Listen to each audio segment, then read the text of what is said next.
Did you hear? Mission Control is going to the moon. Something that we made is going to be on the moon. With the financial support from the CSA announced today, we're getting the chance to send a Canadian computer with Canadian AI to the moon.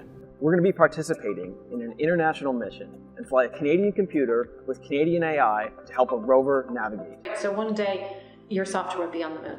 It will. In fact, we have a capability demonstration that is partially funded by the CSA that is going to the moon this year. The circuit card is going to the moon, and that in and of itself, all the financial pieces aside, is an enormous achievement. In December last year, a SpaceX Falcon 9 rocket launched from Kennedy Space Center in Florida, carrying MoonNet, our AI payload, to the moon.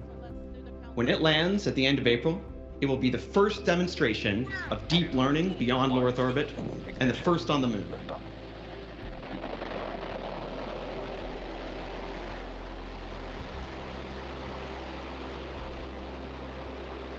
That system is on the way to the moon right now. It launched in December on a SpaceX rocket from Kennedy Space Center. It's riding on a lunar lander made by a company called iSpace Incorporated. The team is already on their own mission to the moon, collaborating with other countries, involving a SpaceX rocket expected to land by the end of the month. The company's AI solution will help process images from the rover that will be sent back to Earth.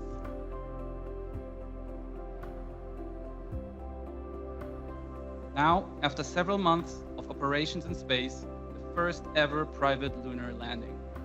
Saik-san, tell us, who is going to the moon with us? Okay, thank you, Kevin. We carry several payloads within the Canadian LEAP program, an AI-powered flight computer by MCSS. We received word that the lander has reappeared from the backside of the moon, and it's on its final orbit, only minutes away from the planned landing. Please allow us a little bit more time to confirm the status of our lander.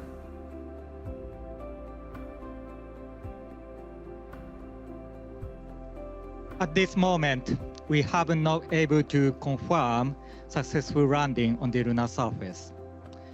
Our engineers at MCC is continue to investigate the current status of the lander. We lost the communication. So we have to assume that we could not complete the landing on the lunar surface. So when we got that news from iSpace, when everyone got the news from iSpace that the landing did not appear to be successful and that they were not able to establish, or at least the communications, the establishment of communications was not successful, that was devastating, and those were not happy moments in the room.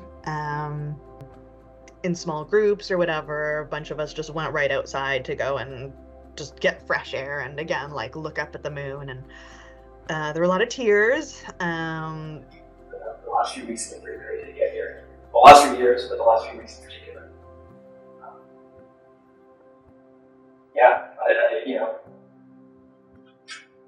It's hard, and we're at the forefront of it. And it will be for a couple more years, and we're still going to be we're still going to be the world's first. It's not going to be today, tomorrow, and next week. We're the first ever deploying system into an orbit. That can never be taken away from us. So I think it's important to really take our time processing and really stepping back to think about how profound some of these accomplishments really were, even though we didn't get the exact successes we were looking for. They're all going to combine into some really exciting missions, demonstrations, whatever in the future, and I'm excited to be part of it. This isn't going to stop us. We're already looking ahead at our next opportunity.